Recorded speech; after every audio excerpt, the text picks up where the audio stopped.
अस्सल सोलापुरी इडली खायची तर सुधा इडली आणि सुधा उपहारगृहातच, आणि तेही चटणी आणि सांबार भरपेट।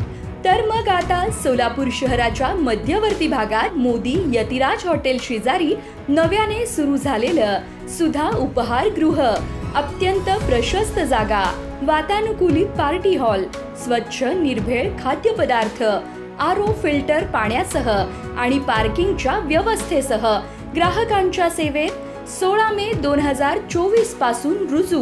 नाश्ता सकाळी 7 ते दुपारी 3:30, महाराष्ट्रीयन थाळी जेवण दुपारी 12 ते 3:30। 1965 पासून गुणवत्ता, दर्जा आणि चव एकच, हीच किणकी परिवाराच्या सुधा इडलीची खासियत।